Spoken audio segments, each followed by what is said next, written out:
wirausaha kopi menurut saya syaratnya hanya satu kok, gampang caranya, memulai gitu saja. Memulai ya, sebelum memulai itu nggak akan berhasil. Bogeng Cengel selalu bergembira bersama-sama, bercerita apa saja. Bogeng Cengel selalu menghibur orang-orang semua. Ayo kesini ngobrol bersama. Selamat datang di Bogeng Cengel, serius tapi menghibur.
Assalamualaikum warahmatullahi wabarakatuh. Oke lur, kita bertemu lagi di podcast yang paling fenomenal. Asik, fenomenal ya mas ya. Bogeng Cengel, serius tapi menghibur. Oke, kali ini kita akan membahas tentang dunia perkopian ya teman-teman ya. Dunia perkopian yang dimana langsung kita membahas bersama pakarnya. Oke, mungkin bisa sedikit perkenalannya untuk para sobat Becengers. Nah, siapa sih pakar perkopian ini sebenarnya? Monggo, Mas bisa diperkenalkan namanya. Nama saya Rurit Rudianto. Oh, Mas Rurit Rudianto ya teman-teman ya. Nah, sebelum pakar kita membahas mengenai dunia perkopian ini, ternyata beliau juga seorang owner dari salah satu cafe shop yang ada di daerah Kepanjen, yaitu Cafe Potrojoyo ya Mas ya? Potrojoyo. Potrojoyo yang bertempat di utara Rumah Sakit Hasta Husada. Oh, Sukun Kepanjen. Daerah Sukun Kepanjen itu Mas ya. Oke, langsung aja Mas ya. Ini kayaknya enak langsung nih. Pingin membahas mengenai dunia perkopian. Ya. Oke, yang pertama Mas ya, sudah berapa lama Mas menjalankan sebuah usaha perkopian ini? Kalau usaha perkopian sejak turun temurun ya. Saya dilahirkan dari anaknya petani kopi ya, tapi kemudian yang buka kedai kopi ini kurang lebih sekitar 5 tahun ya, usaha kedai kopi, usaha processing kopi dan roastery gitu. Roastery itu penggorengan Kopi. Berarti kalau memang mengenal dunia perkopian itu memang sudah turun temurun, tapi untuk membuat cafe shopnya itu baru berjalan 5 tahun ini Mas. Jadi istilahnya sejak bayi itu sudah ke blender kopi. Sudah ke blender kopi tetap. Sudah ke blender kopi. Oke, ini Mas. Terus kan sudah punya cafe shop Mas ya? Ya. Nah itu kopi apa aja sih yang dijual di Potrojoyo selama buka ini? Ya, kalau kita yang khusus yang robusta memang dari kebun sendiri ya, kebun di sekitar rumah ini kita proses sendiri. Kemudian kalau kopi Arabica kita ngambil dari beberapa jaringan yang kita miliki dan kita utamakan kopi Malang. Berarti memang benar-benar pure kopinya asli punya Malang sendiri Iya. gitu Mas. Berarti punya kebun kopi sendiri juga berarti? Ya, punya. Jadi kita nggak untuk Potrojoyo itu adalah jenis kopi robusta yang kita proses dari kebun kita dan kita nggak ngambil dari mana-mana selain Jambuer ya untuk kopi robusta. Oh, berarti memang benar-benar Potrojoyo punya kebun kopinya sendiri, kemudian diolah sendiri dan dijual sendiri gitu. Betul, makanya kan di kita Potrojoyo itu ada cafe, roastery, and plantation. Mulai dulu sejak penanaman sampai dengan panen, pasca panen sampai kemudian digoreng, dijual seduh juga di kedai. Jadi kita juga menjual kopi green bean yang masih biji hijau itu, terus kemudian menjual roast bean, biji gorengan, dan kemudian kita jual juga kopi bubuk. Selain itu kita juga jual kopi seduhan ya di kedai di gelas-gelas. Memang berarti benar-benar dari bijinya sampai ke airnya kopi Ya, dijual semua. betul. Dan itu memang real pure dari petani sendiri. Dari petani Jambuer ya. Dari petani Jambuer. Oke. Nah ini Mas, untuk saat ini Mas kan banyak toh, maksudnya kayak kafe-kafe shop. Terus apa sih Mas yang ditawarkan di Potrojoyo sendiri itu dibandingkan dengan kafe-kafe shop yang lainnya? Kadang itu kan ada beberapa kafe shop yang memang sama-sama punya roasternya dan sebagainya. Nah, terus yang menjadi poinnya di Potrojoyo itu apa sih Mas yang dijual gitu? Ya. Potrojoyo tidak hanya menjual kopi. Oh, berarti Nah. tidak hanya menjual kopi Iya, gitu. kopi dalam artian kopi diminum. Jadi kita menjual kopi itu dari 3 aspek. Ya. Aspek pertama dari cara, ya, cara kita menanam, cara kita merawat perkebunan kopi, cara kita memanen, kemudian cara kita memproses sampai jadi kopi dengan kualitas bagus sesuai dengan standar nasional kopi Indonesia. Terus kemudian cara kita menggorengnya, terus kemudian cara kita menyeduhnya sampai dengan cara menikmatinya. Lengkap Mas ya? Kopi itu, nah, itu dari aspek yang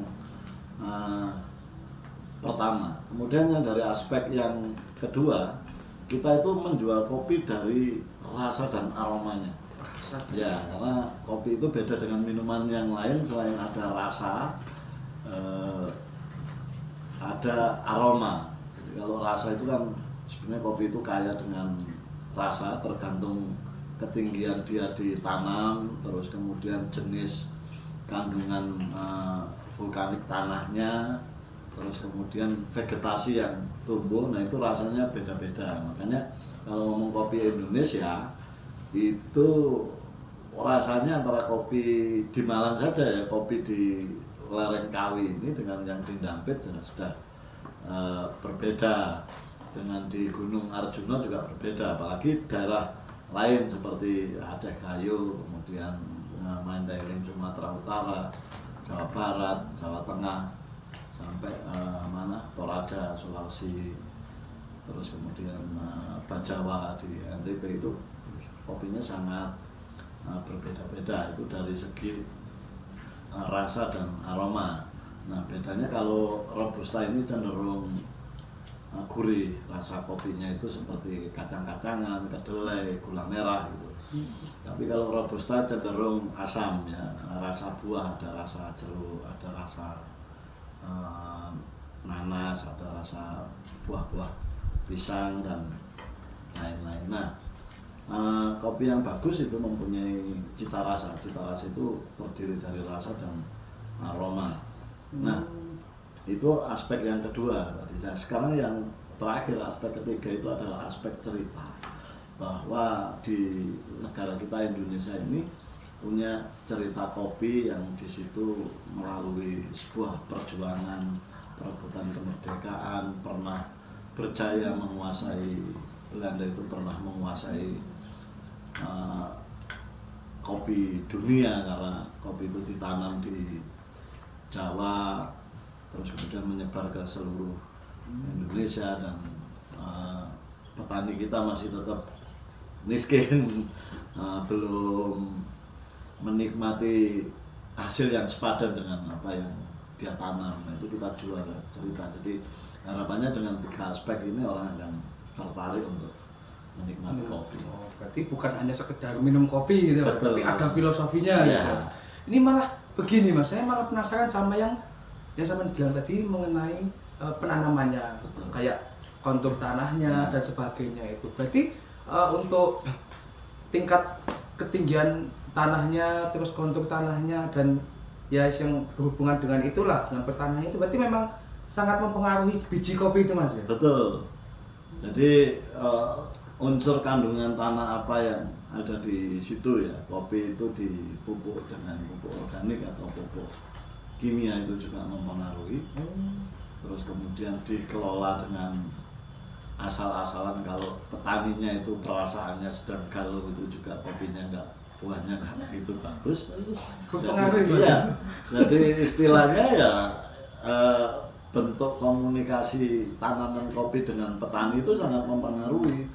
Jadi kalau ingin hasil yang sepadan ya petaninya harus ikhlas merawat tanaman kopi itu, memperlakukan kopi itu bukan sebagai makhluk yang berbeda tapi makhluk yang sesama hidup, dianggap sebagai bagian dari keluarga petani kopi. Jadi kalau kopi itu dirawat dengan demikian ya maka ada hubungan timbal balik. Artinya komunikasi petani dengan kopi juga itu menentukan kopi ini bisa berbuah lebat seperti harapan petani atau tidak. Oh, berarti memang ini ya teman-teman, berarti untuk merawat kopi itu tidak asal tanam dan sebagainya, itu memang ada perlakuan-perlakuan khusus ya teman-teman ya. Nah ini malah jadi semakin penasaran gitu Mas. Nah untuk Mas Luwit sendiri kan selaku petani kopi juga Mas ya, petani kopi juga punya cafe shop ya kan Mas ya. Nah ini yang saya pengen tanyakan itu gini Mas, bagaimana sih caranya Mas Luwit itu memperlakukan atau ya sebagai petani kopi tadi memperlakukan kopinya Mas Luwit itu sendiri? Ya pertama kita komunikasi dengan kopi. Artinya komunikasi itu kita jadi tahu keinginan tumbuhan kopi itu supaya mereka subur, supaya mereka bisa berbuah lebat. Itu kita harus bisa memahami karakter tumbuhan kopi. Jadi kalau kopi ini butuh penaung ya kita harus berusaha untuk menaungi dengan menanam pohon-pohon di sekitar. Jadi sampean kan tahu di sekitar perkebunan ini itu kan ada pohon-pohon lamtoro ya untuk menaungi perkebunan kopi itu. Nah, sementara kalau musim cuacanya itu terus mendung dan terus hujan, maka kemudian penaung ini harus dilakukan penjarangan namanya ya, atau dihilangkan bahkan. Maka kita juga harus tahu maksudnya kopi ini. Kalau kopi ini terlalu lebat, maka kemudian hanya akan rimbun daunnya, tidak berbuah dengan bagus. Maka kemudian agar sinar matahari ini bisa menyinari tumbuhan kopi, maka kemudian naungan ini harus dipangkas. Nah, ini komunikasi ini menjadi penting dengan tanaman. Jadi seakan-akan memang sebagai petani kita harus tahu bagaimana maunya kopi ini, sehingga kemudian memberi imbal balik kepada petani dengan memberikan buah yang lebat. Cara petik pun demikian, ya. Petik hijau sama petik merah, kopi akan suka dengan petik merah. Nah, dan di samping kualitasnya memang kopi petik merah itu kan kualitasnya bagus. Nah, kalau petik hijau itu rata-rata tangkai buahnya itu akan tertarik. Pas Ikut, nyabut. ya pas nyabut itu. Nah, kopi menjadi terluka tersakiti ya. tersakiti. Maka kemudian buah yang akan datang nggak akan mungkin bisa lebat. Berarti pada saat kita mengambil biji kopi yang hijau itu tadi, dia merasa tersakiti, Iya. akhirnya buah yang akan datang itu tadi Iya. tidak akan lebih banyak dari yang sekarang Betul, gitu. tidak subur karena banyak tangkai yang terkelupas. Nah, maka kemudian petiknya harus merah supaya tangkainya nggak ikut. Nah, kemudian setelah panen baru kemudian dilakukan namanya pemangkasan. Ya. Pangkas, kalau bahasa orang sekitar sini namanya wiwil. Jadi kalau untuk ukuran robusta, ya itu kita harus tahu mana diperkirakan cabang atau dahan yang bisa berbuah lebat atau tidak untuk tahun depan. Nah, maka kemudian itu yang sekiranya tidak produktif dipangkas. Kalau ukuran standar kita dalam satu dompol kopi begini, satu gerombol, itu kita hitung minimal 17 biji. Ya, biji kopi seperti ini 17. Di bawah dari itu dianggap tidak produktif. Karena apa? Ini hanya akan ini kopi saja. Petani jadi rugi, tidak sepadan dengan biaya yang dia keluarkan. Maka dari itu harus dipangkas dahannya. Nah, kalau dahannya tidak dipangkas itu masih 1-2 tidak apa-apa dipangkas dahan. Tapi kemudian kalau satu pohon itu buahnya cenderung berkurang, maka kemudian tunas bawah itu disambung lagi dengan bibit jenis yang kita inginkan. Nah, setelah bibit jenis itu yang kita inginkan itu sudah siap berbuah, maka kemudian pohon itu kita potong, jadi kita gantikan tunasnya. Nah, ini yang kemudian kita namakan komunikasi dengan tanaman yang namanya kopi, agar tumbuhan kopi ini bisa lestari, bisa hidup. Perlakuan tanah pun juga demikian. Ya. Tanah harus dibiarkan gembur, rumput-rumput harus sering dijombret, bahasa orang petani jombret. Jombret itu di ngarit ya, dibersihkan dari itu. Dan kopi juga terbiasa untuk berhubungan atau simbiosis mutualisme dengan tanaman-tanaman lain ya. Sampean kan lihat di depan itu, di pohon-pohon depan itu tidak hanya tanaman kopi, di situ ada jahe, di situ ada lamtoro, di situ ada pohon pisang, di situ ada merica. Nah, ini semuanya akan berhubungan dengan akarnya kopi yang kemudian saling memberi makan. Oh, berarti apa kayak pohon kopi Ya. kalau ditemani dengan tumbuh-tumbuhan Ya. lain gitu malah bukan merusak pertumbuhannya kopi Nah, Mas ya. akarnya saling simbiosis mutualisme. Bahkan ada penaung yang namanya lamtoro ini. Jadi di sini rata-rata petani itu punya peliharaan kambing. Jadi kalau lamtoro itu diambil daunnya untuk makanan kambing, kambingnya itu mengeluarkan kotoran dikembalikan ke bawah kebun kopi, bisa dijadikan pupuk organik namanya. Jadi itu rantai siklusnya kerjasama kopi itu tidak hanya dengan sesama tumbuhan, tapi dengan manusia, dengan hewan peliharaannya juga. Berarti dari alam dikembalikan untuk alam lah gitu Mas ya. Keren sih Mas. Nah, ini Mas tadi kan membahas mengenai Arabica Robusta Mas ya. Robusta. Untuk Mas Surit sendiri nih sebagai petani kopi yang ditanam di sini Mas Surit, itu apakah hanya Robusta atau ada kopi-kopi yang lain? Kita hanya Robusta ya, karena Robusta itu kalau dalam bahasa Latinnya kan terdiri kata robus artinya kuat. Jadi dulu itu sejarahnya kopi memang bukan tanaman asli Indonesia. Kopi itu dibawa oleh Belanda dari Yaman dan Ethiopia gitu. Dibawa, ditanam sekitar tahun 1700-an awal-awalnya di daerah Jatinegara atau Pondok Kopi di situ. Terus kemudian dikembangkan oleh Bupati Priangan yang kemudian kita kenal waktu itu namanya kultur stelsel atau orang menyebutnya tanam paksa ya, tanam paksa dulu. Yang dibawa awal-awal itu adalah kopi berjenis Arabica. Jadi 100 tahun setelah Belanda menanam kopi di Jawa, awalnya memang sebelum menyebar ke Sumatera, ke Sulawesi, ke yang lain-lain, 100 tahun setelah menanam itu Belanda langsung memegang monopoli ekspor kopi terbesar dunia, yang menyaingi negara Mocha, menyaingi negara-negara yang di situ sudah banyak memproduksi kopi.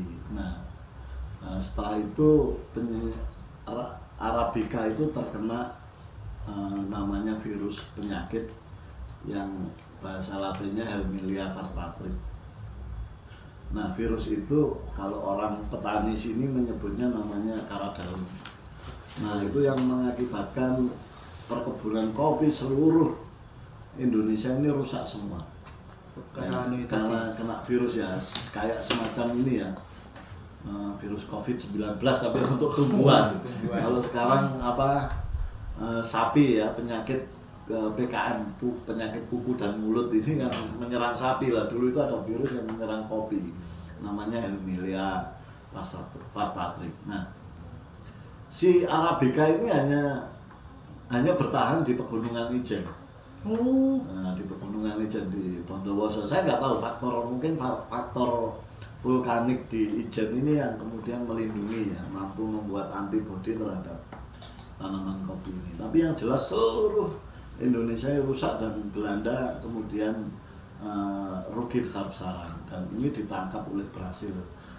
Brasil kemudian menanam kopi besar-besaran dan sampai sekarang menjadi produsen kopi terbesar dunia. Nah, setelah kena penyakit itu, Belanda kemudian membawa jenis-jenis lain selain Arabica. Yang pertama adalah Liberica dan Excelsa.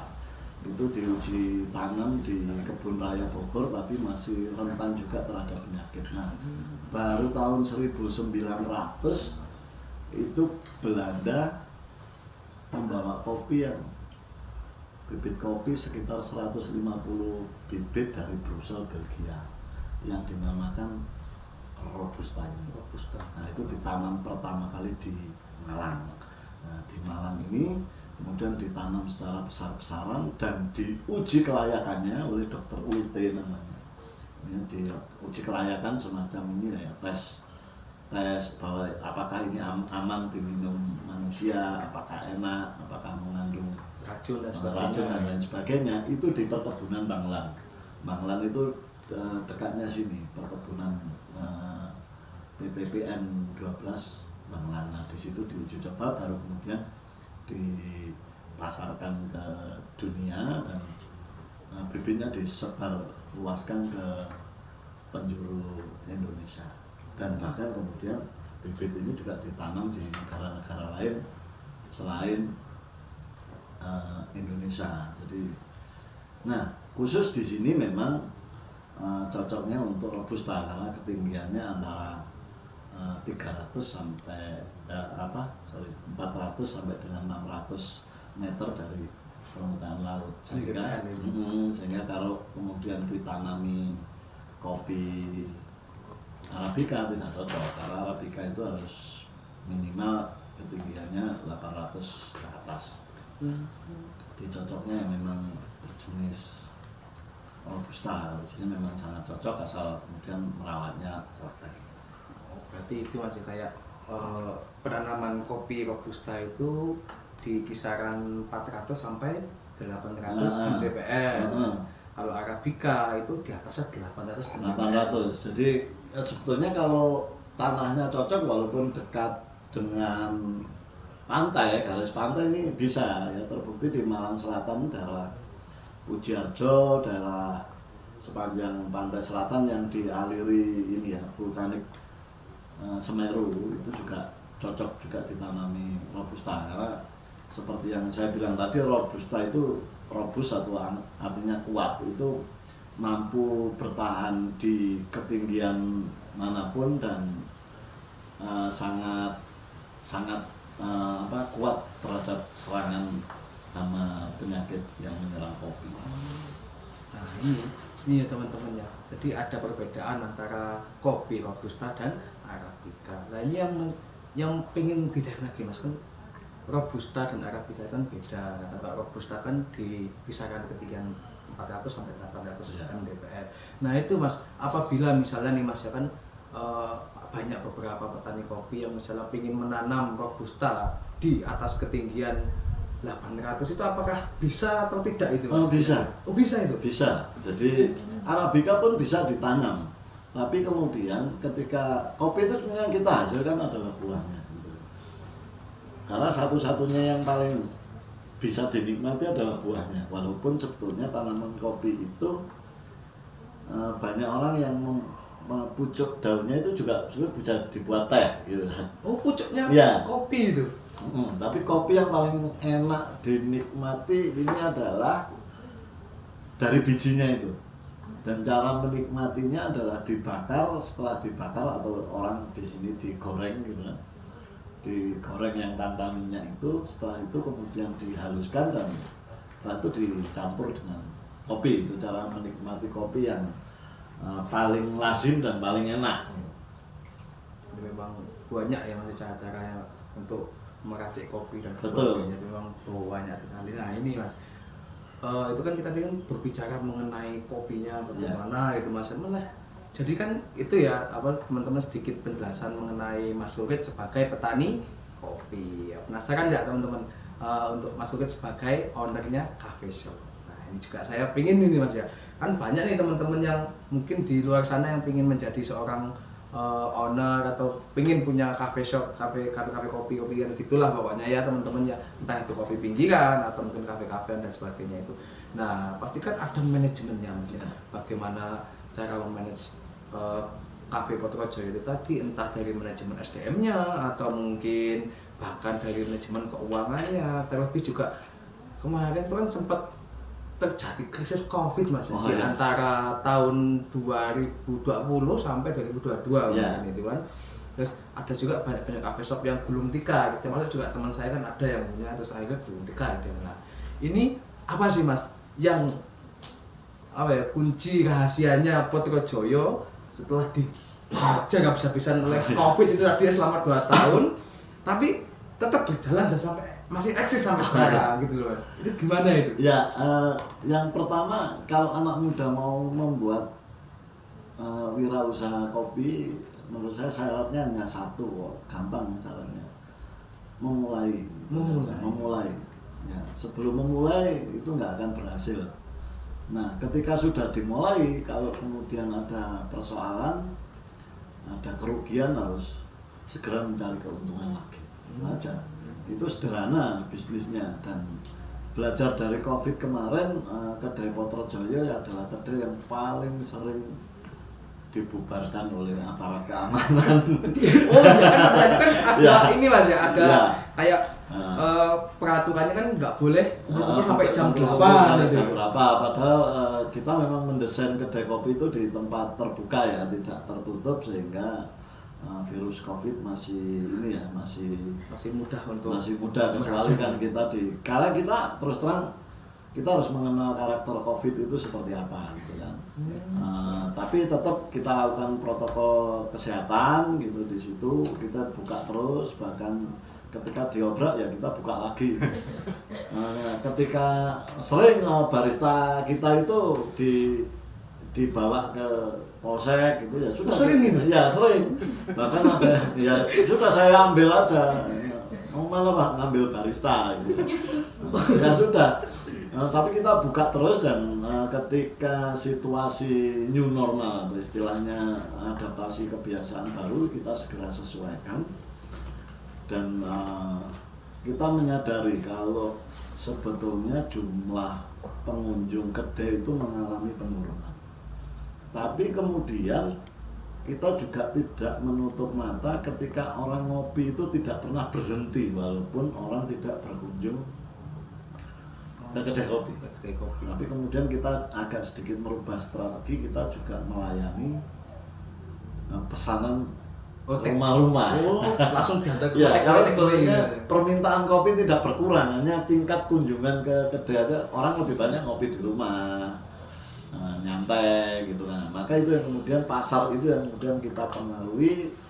Nah, kita bikin layanan antar beserta trik penyeduhannya agar sama seenak seperti di kedai kopi.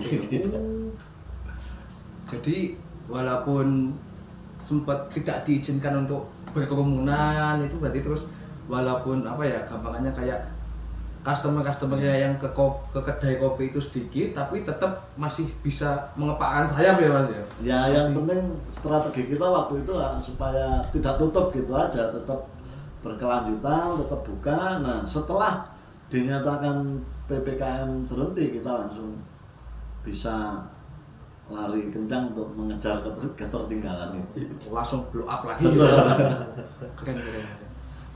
Jadi itu ya teman-teman ya sedikit manajemen yang dilakukan oleh Mas Wahid selaku owner dari Cafe Potrojoyo. Nah ini tadi kan ada sedikit membahas mengenai sejarah-sejarah perkopian ini. Jadi penasaran nih mengenai dunia perkopian itu. Tapi yo sepertinya kopinya habis. Habis lah. Kopi loh. Ayo Pak. Kopi Pak. Saya juga kalau ngobrol itu harus. Oh iya nggak apa-apa silakan Mas. Silakan. Jarang ini pokoknya nggak bahas masalah kopi bisa sampai seharian nih Mas ya. Oh iya silakan. Nah ini ya teman-teman ya. Jadi Bogeng Cengel ya ini buat teman-teman becengers ya. Nah becengers. Jadi kita itu nggak cuma cowok toh yang di Bogeng Cengel, banyak tuh ceweknya juga. Nah nanti kalau misalnya kalian pengen mengenal lebih dekat bagi siapa aja sih yang ada di grupnya Bogeng Cengel itu nanti ada IG-nya, kalian buka di IG ya. Nanti biasanya yang di IG itu megang ya yang bagian-bagian cewek-ceweknya banyak. Tenang. Ayo loh.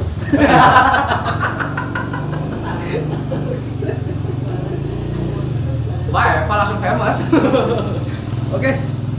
Mas Ulit bisa diminum kopinya Mas? Siap. Kopi dari asli dari anu sendiri nih Mas ya. Kopi dipetik sendiri nih Mas. Kopi dipetik Ya, sendiri dari kebun tetangga. Mencuri namanya. mencuri.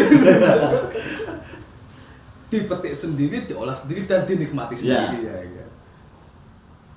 Tapi memang enak ya Mas kopi ini. Oke Mas Ulit, tadi kan Mas Ulit kan sempat membahas ini Mas ya mengenai sejarah kopi yang tadi sempat belum ini ya teman-temannya belum mungkin kalau menurut saya ya itu belum terlalu luas gitu. Nah ini pengen lagi bertanya dengan Mas Ulit ini. Menurut Mas Ulit bagaimana kan sejarahnya kopi yang ada di Indonesia itu tadi? Ya, sebelum di Indonesia sebenarnya kopi berkembang di bangsa-bangsa Arab karena dulu itu para sufi itu sebelum dia melakukan ritual berzikir sampai pagi gitu dimulai dengan meminum kopi. Oh, berarti memang di Arab itu memang sudah minum ya, kopi. Dan sudah mulai banyak pengusaha-pengusaha warung kopi terutama di Turki dan Timur Tengah. Nah, jadi dulu orang itu minum kopi adalah untuk berzikir supaya dia kuat sampai pagi gitu. Kalau kita kan orang kita kan hanya untuk ngobrol aja. Ngobrol santai. Awalnya sih begitu. Nah, kemudian para pengusaha Turki ini banyak usaha di Eropa karena Turki itu kan sebenarnya pintu masuknya menuju Eropa, terutama di Perancis, Jerman, Amerika gitu kan. Nah, di situ kedai berkembang gitu karena orang Eropa, para bule-bule Eropa itu kan suka minuman yang seperti ini ya, kopi gitu. Kopian. Nah, dari situ kemudian bahkan banyak yang bilang bahwa sebetulnya revolusi industri di Perancis dan Amerika itu ditandai dengan sebelum revolusi industri itu banyak menjamur kedai-kedai kopi yang dikelola oleh pengusaha Turki ini. Artinya apa? Artinya bahwa sebetulnya orang ngopi di Prancis, di Amerika itu kemudian timbul ide untuk membuat revolusi agar industrialisasi ini berkembang dengan pesat, tidak hanya mengandalkan tenaga. Nah, ini kemudian timbul ide cerdas gitu kan. Orang ngopi itu, saya nggak tahu juga kalau orang ngopi tetap idenya nggak cerdas juga perlu dipertanyakan gitu. Itu orangnya atau Ya, kopinya? kopinya yang tidak berkualitas. Jadi rata-rata memang begitu. Bahkan ada salah satu orang tokoh di Perancis itu yang terbiasa minum kopi dan sampai sekarang terkenal namanya Napoleon Bonaparte. Napoleon Bonaparte itu pengopi apa istilahnya maniak kopi yang dia minum itu dalam satu hari bisa 7 sampai 8 gelas Kopi itu. kopi. Nah, apa hubungannya dengan Indonesia? Ketika Indonesia dijajah sebentar oleh Prancis kan pernah Belanda kemudian dikuasai Prancis sebentar. Itu Napoleon Bonaparte memberi instruksi kepada Herman William Daendels yang instruksinya adalah Save Java. Save Java itu amankan Jawa. Karena Jawa pada waktu itu berkembang kopi. Dan kopi di dunia jadi perebutan. Bahkan terjadi bajak membajak kapal gitu. Karena waktu itu kan situasi perang dunia dan model dagangnya adalah monopoli itu, menguasai satu pasar itu. Nah, apa yang dilakukan Herman William Daendels adalah yang pertama dia mengangkat orang khusus itu dirjen tanaman kopi. Dirjen khusus, khusus hanya tanaman kopi. Yang kedua membuat manajemen atau tata kelola kopi dan sekaligus standar harga. Yang ketiga dia membangun infrastruktur yang namanya termasuk salah satu infrastruktur yang paling terkenal itu adalah Jalan Raya Pos. Jalan Raya Pos ini dibangun mulai dari Anyer sampai dengan Penaruan yang kita terkenal dengan istilahnya kerja paksa. Kerja rodi itu. Kalau kerja rodi itu ya kerja rodi. Kalau Romusa kan Jepang. Kerja rodi atau kemudian kerja paksa itu. Nah itu zaman kepemimpinan Herman William. Nah, kopi sendiri masuk ke Indonesia setelah sebetulnya VOC bangkrut. Jadi awal-awal VOC sudah mulai bangkrut itu Belanda sebelumnya kan mengeksploitasi rempah Indonesia, ya. Nah, karena rempah itu hanya dieksploitasi, diambil, dibawa ke luar negeri, dipasarkan ke luar negeri, habis, nggak ada keberlanjutan sehingga kemudian VOC bangkrut. Nah, di situ Belanda, pemerintah Belanda itu mendatangkan para ahli-ahli, ya. Tidak hanya ahli tanaman, itu juga ahli sosial, ahli kemasyarakatan, bahkan ahli agama. Oh, ada juga. Ada. Salah satunya adalah Snoek Oorgoornya. Snoek Oorgoornya ini adalah melakukan riset di Aceh. Bahkan dia sampai masuk Islam untuk melakukan riset. Di Aceh. Nah, kalau di kita yang terkenal itu adalah peneliti dari Jerman. Namanya Maghaflar atau biasanya disebut Multatuli. Multatuli itu pernah di Malang. Oh, pernah ke Malang gitu? Pernah di Malang dan tinggal di Sukodono Dampit. Sampai sekarang rumahnya ada. Nah, Maghaflar ini peneliti kemasyarakatan. Belum lagi peneliti-peneliti tanaman yang lain. Kemudian Belanda itu membuat rekomendasi kalau ingin Belanda itu pulih dari kebangkrutan VOC setelah rempah Indonesia habis, kemudian tanamlah beberapa komoditas yang dari luar yang sebelumnya tidak ada, karena tanahnya cocok. Ya. Yang pertama rekomendasi adalah kopi, yang kedua tebu, ketiga teh, keempat itu kakao atau coklat, yang kelima itu karet, dan keenam itu adalah kina, yang untuk waktu itu virus nyamuk malaria ya, untuk obat itu, karena mematikan itu dulu, sehingga kemudian ini ditanam. Tapi dari keenam tanaman yang ditanam itu yang paling banyak disukai dunia itu, dan sampai dengan sekarang adalah kopi. Nah, kopi itu ditanam yang tadi saya ceritakan, ditanam pertama di Jakarta, Betawi, Batavia waktu itu, terus kemudian dikembangkan Bupati Priangan, sampai kemudian dikembangkan di seluruh Jawa dulu. Nah, di Jawa Timur ini terbagi jadi 2 perkebunan besar, Belanda membaginya. Kalau di daerah timur itu ada namanya Besuki Proof Station. Besuki Proof Station ini meliputi Banyuwangi, Jember, dan Bondowoso.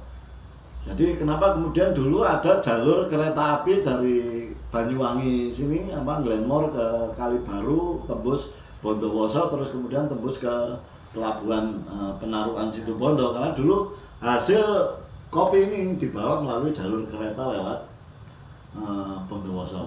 Ya, Nah, itu yang timur, dan daerah sini itu terbagi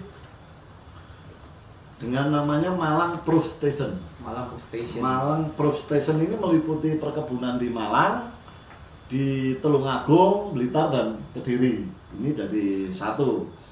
Nah, setelah itu kemudian Belanda sangat menikmati keuntungan dari proses kopi ini, bahkan menjajah negara kita ini ratusan tahun ya. Ini diuntungkan dari kopi gitu kan.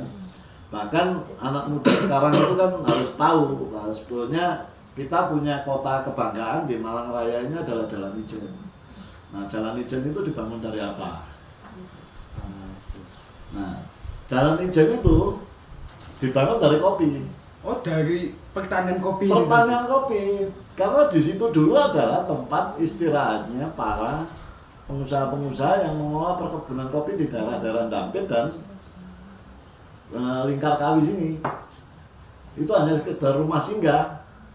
Nah, rumah singgahnya aja bisa sekuat dan seawet itu gitu kan. Itu dari kopi. Nah, ini memang rata-rata tidak ada dalam buku sejarah, tapi sebetulnya kita bisa pelajari, kita bisa tarik kesimpulan sebetulnya setiap perang atau setiap konflik itu selalu ada sumber daya yang diperebutkan di situ. Termasuk perang Diponegoro. Perang Diponegoro karena apa sih? Gitu kan. Oh, itu juga ada hubungannya sama perkopian ini tadi. Tidak hanya perkopian ya, seluruh sumber daya yang mau dieksploitasi untuk dibawa ke Belanda. Jadi kalau anak sekolah kita kan di pelajaran sejarah itu kan tahunya kan perang Diponegoro itu karena berebut patok kuburan. Nah, perbatasan ini tadi. Batasnya kuburan mau dibuat jalan gitu kan. Tahunya hanya itu. Padahal Belanda sendiri mengatakan perang itu bukan perang Diponegoro. Itu adalah perang Jawa. Perang Jawa. Jadi dari sisi iya, Belanda itu. Jadi Belanda sangat rugi besar itu karena Diponegoro itu mendatangkan pasukan-pasukan dari luar Jawa, Sumatera, Kalimantan itu ditarik untuk menumpas Diponegoro, dan sampai sebetulnya kan Diponegoro nggak bisa dikalahkan, itu dikalahkan karena perundingan itu saja. Nah, ini anak muda kita harus paham bahwa sebetulnya sejarah perjuangan kita dulu itu tidak hanya sederhana yang ditulis di buku sejarah. 10 November gitu kan, 10 November itu karena apa? Berebut apa? Ya, tentara Nika Inggris datang menguasai Surabaya setelah Indonesia merdeka loh itu. Setelah merdeka, kemudian tentara Belanda membonceng di situ. Ngapain dia? Kita tahunya di buku sejarah ini adalah arek-arek Surabaya melawan tentara Nika dan tentara Belanda itu menggunakan bambu runcing dipimpin oleh Bung Tomo. Nah gitu. Sebenarnya nggak tahu ini rebutan apa. Oh, berarti bukan hanya rebutan kekuasaan yang tadi, Pak. Kekuasaan apa? Oh, Buat apa kekuasaan kalau kemudian tidak ada efeknya? Kopi, dia ingin menguasai kopi kembali. Ya karena kan 1700 menanam kopi. 100 tahun kemudian Belanda menjadi pemegang monopoli kopi terbesar dunia. 75 tahun bangkrut. Karena apa? Karena penyakit Helmilia Fastratrik tadi. Setelah 75 atau 1865 itu kan kena penyakit ya. Tahun 1900 30 tahun lagi Belanda uji coba nanam Robusta. Sudah mulai untung lagi gitu kan. Ditanam Robusta menguasai dunia lagi. Kemudian 40 tahun lagi kemudian Belanda menyerah oleh Jepang. Bangkrut lagi loh, benda lari. Jepang tidak begitu banyak tertarik dengan tanaman kopi. Terbukti di daerah Dampit itu dulu banyak ditanami namanya pohon jarak ya untuk minyak, untuk angkutan perang. Ya. Nah, setelah itu Belanda kan bangkrut lagi, maka satu-satunya jalan untuk menghindari kebangkrutan itu Belanda akhirnya kembali lagi dengan membonceng tentara Nika untuk menguasai kopi lagi. jadi itu ya teman-teman ya, yang kita tahu selama ini kan penjajahan itu kan hanya memperebutkan kekuasaan dan rempah-rempahnya. Ternyata di balik itu semua ada yang belum pernah terbaca atau yang belum pernah tertuliskan di sejarah tadi. Ternyata perebutan kekuasaan kopi juga, itu keren sekali. Ini juga saya baru tahu ini, serius baru tahu ini. Selama sekolah itu kan pasti kan yang dibahas hanya perebutan kekuasaan dan sebagainya itu tadi. Ternyata perebutan kekuasaan itu tadi hanya untuk menguasai rempah-rempah yang salah satunya tadi kopi tadi.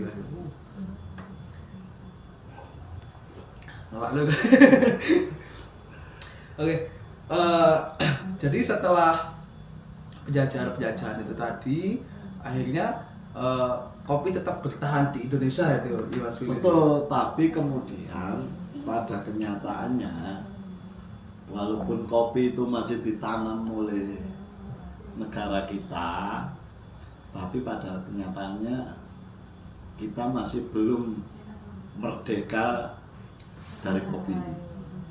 Maksudnya ini kan sudah berjalan berapa puluh tahun ini kan, sudah lama ini ya. Petani kopi masih belum merdeka. Masih belum merdeka. Masih belum merdeka. Di bidang perkopiannya. Di bidang perkopian. Karena apa? Karena kita masih kalah dengan Vietnam. Sekarang penghasil kopi terbesar dunia itu adalah pertama Brasil, karena Indonesia yang terkena penyakit karat daun tadi. Kemudian nomor 2 itu Vietnam sekarang yang menguasai produksi kopi terbesar dunia. Vietnam itu merdekanya tahun berapa? Paling sekitar tahun 30. 1970-an berapa? Ini Atau 1980-an ya. Itu merdeka. Dan Vietnam itu belajar nanam kopinya ke Lampung dan Bengkulu. oh, dari Indonesia itu mereka belajar gitu. Mau kemana dia belajar kalau nggak ke Indonesia? Urusan Brasil kejauhan. Nah, belajar kopi Lampung dan Bengkulu. Tapi kemudian dari belajar itu kemudian dia bisa menciptakan alat yang kita banyak mengenal namanya alat Vietnam Drip. Oh, yang biasa di kafe-kafe itu. Nah, ya kan. Nah, itu dari ciptaannya Vietnam. Nah, kita masih belum banyak membuat ini ya, peralatan-peralatan dari alat-alat ya, itu masih banyak dari luar negeri. Tapi di kita terkenal namanya kopi tubruk. Kopi tubruk. Ya, tahu nggak? Kenapa disebut kopi tubruk? Gimana itu Mas? Maksudnya kan banyak jenis kopi kok bisa dibilang ini kopi tubruk ini. Nah, karena dulu Belanda itu kalau menyuruh jongosnya menyeduhkan kopi, Dalam satu gelas ini namanya tubruk. Tubruk. Seduhlah. Oh. Dari kata-kata tubruk Nah, tadi karena orang Jawa lidahnya ini kan gampang lidah terpaksa. medok gitu kan. Oh, saya diminta untuk membuat kopi tubruk. Oh. Akhirnya timbullah apa jenis-jenis kopi tadi dibilang kopi tubruk. Kopi tubruk. Jadi kopi yang langsung diseduh, kopi dan air langsung di. Langsung dijajah satu. Ya, tapi menurut saya bahwa kopi tubruk ini adalah kopi yang paling setia. Gimana itu Mas? Ya. Aneh ya teman-teman Ya. ya. Ini kalau bagi Ya. kita yang baru dengar itu kan aneh kok bisa dari kopi tubruk menjadi kopi yang setia. Itu Ya, gimana itu? karena air dan kopi selalu bertemu. Oh, jadi satu dari Ya. proses pembuatannya itu tadi. Oh. Kan teknik menyeduh itu ada macam-macam. Kalau ini namanya tubruk, ada yang di press, ada yang di drip, ada yang di wap. Itu kan pertemuannya air dengan kopi itu sebentar saja. Proses tidak langsung. Secara gitu. tidak langsung, hanya lewat saja atau hanya netes saja. Tapi kopi tubruk ini adalah kopi yang paling setia karena air dan Kopi kopi menyatu. itu menyatu. Keren ya. Jadi ada filosofinya teman-teman ya. Banyak sekali ternyata memang. Makanya ada beberapa apa namanya kayak media sosial mengatasnamakan filosofi kopi. Oh, iya. Oh, ternyata memang seperti ini Mas ya filosofi kopinya itu. Oke, Mas, yang terakhir ini Mas ya, untuk yang terakhir pesan dan kesannya deh untuk teman-teman Becengers ya, yang ingin memulai usaha ataupun sedang menjalankan usaha cafe shop itu mungkin ada sedikit pesan-pesannya. Ya, kalau pesan-pesan saya sih, mari kita keren bareng dengan bergelut di dunia kopi gitu. Saya menghargai banyak orang yang ketika itu termasuk teman-teman ini podcast tentang kopi gitu kan. Nah, terus kemudian bahkan usaha apapun yang itu ada hubungannya dengan kopi itu saya mengapresiasi ya. Sebab kopi itu kalau dimanfaatkan juga masih banyak kalau mau produk turunnya selain dia hanya dibuat minuman semata gitu kan. Nah, ampasnya juga kalau bisa dimanfaatkan jadi pupuk atau bahkan ada sabun aroma kopi, ada sabun cuci, bisa dipakai untuk masker, bisa dipakai untuk pengharum ruangan gitu kan sebetulnya. Nah, karena sebetulnya kopi ini terus terang ini sangat digemari oleh bangsa-bangsa di luar negeri, tapi kemudian dilupakan oleh bangsa kita sendiri karena termakan oleh iklan-iklan persaingan bisnis luar negeri yang tidak bertanggung jawab itu.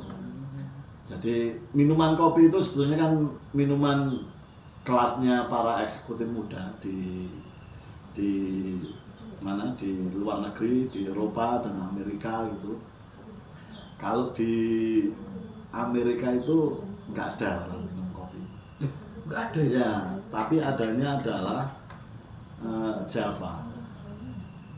Java drink gitu. Javanese drink. Javanese drink. Oh, berarti malah orang-orang Amerika itu malah mengenalnya bukan sebagai kopi. Bukan, tapi Javanese drink. Terbukti banyak produk-produk turunan selain kopi itu yang bermerek Java. Termasuk logo JavaScript. Itu kan logonya satu cangkir kopi. Karena dulu pekerja-pekerja komputer dia berdiri di depan komputernya masing-masing dengan Membawa secangkir kopi. kopi. Bahkan sejarahnya Starbucks itu yang minuman favorit anak muda sekarang itu ngopi di Starbucks. Kopi di Starbucks kayak keren. Nah, ya, itu sejarahnya apa? Dia dulu adalah perusahaan penyedia pengadaan kopi untuk tentara Amerika yang sedang perang di Afghanistan. Sehingga kemudian tentara Amerika itu motonya no Java no war. No Java no war. Orang ngopi Jawa, orang budal perang. Moga. Oh, karena kopi ini tadi. Karena kopi Jawa. Gak ngopi gak perang. Namanya pada Jawa itu. Itulah dasarnya orang luar negeri mengenal kopi. Mengenal kopi. Tapi di sini kita melupakan kopi. Kita dicekoi dengan minuman-minuman bersoda. Kita dicekoi dengan minuman-minuman buatan yang kita nggak tahu atau kopi-kopi saset yang itu kita percaya atau tidak itu kopi atau bukan. Dan petani-petani kita itu tidak mau menikmati kopinya yang dia tanam sendiri, tapi lebih suka membeli dengan Sasetan ini tadi. sasetan. Kopi dari luar. Artinya yang dia tanam dia nggak yakin itu enak atau tidak. Sementara di luar negeri kopi ini jadi favorit minuman kelas-kelas eksekutif. Dan dunia kesehatan kita celakanya kalau ada petani berobat disuntik terus bilang tidak boleh minum kopi karena sakit mah, karena jantungnya kumat, Jantung lemah Ya. lemah jantung. karena darah tinggi. Padahal sebetulnya secara efek kalau kopinya kualitasnya tidak bagus, ya buah apapun kalau dikonsumsi kualitasnya tidak bagus juga akan menimbulkan efek buruk bagi kesehatan. Tapi kalau kemudian kualitas kopinya diproses dengan benar, dipetik merah dan kemudian dilakukan sortasi sesuai dengan standar, ini akan jadi kopi yang menyehatkan, bisa menurunkan darah tinggi, bisa menurunkan kadar gula, terus kemudian menyetabilkan detak jantung. Jadi itu ya teman-teman ya. Sebenarnya tidak hanya kopi, apapun itu kalau memang dari prosesnya yang kurang baik dan dari buahnya atau awalnya tadi memang kurang kualitasnya bagus, memang akan menimbulkan beberapa jenis penyakit itu ya, Mas. Tapi kalau memang dari buahnya bagus, kemudian dari proses pengolahannya juga bagus sesuai dengan SOP-nya gampangnya kan itu Mas ya. Betul. Itu akan menimbulkan efek baik gitu tadi Mas. Seperti kopi Mas, ini enak ya. Biar liane pingin gak apa-apa. Oke, terima kasih Mas Surit ya untuk kesempatannya hari ini. Jadi itu ya teman-teman ya, sedikit banyak membahas mengenai dunia perkopian dari proses cara pembuatannya, cara menikmatinya, filosofi kopinya, sampai sejarah-sejarah kopinya itu tadi. Oke, terima kasih Mas Surit. Oke teman-teman, mungkin sampai di sini saja teman-teman Bejengers ya. Jangan lupa like, comment, and subscribe. Jangan lupa juga tekan tombol lonceng di bawah pojok sini loh. Ya teman-teman, jangan lupa. Jadi nanti pada saat kita mengupload video-video terbaru kita, kalian langsung dapat notifikasinya. Oke, untuk sobat-sobat Besingers ya, Besingers. Nah, jadi itu Mas Surit, kita punya slogan gampangnya gitu Mas Surit. Untuk teman-teman yang biasanya menonton channelnya Bogeng Channel itu kita sebut sebagai Besingers. Oke. Besingers. Oke teman-teman Besingers, kembali lagi bersama Bogeng Channel, serius tapi menghibur.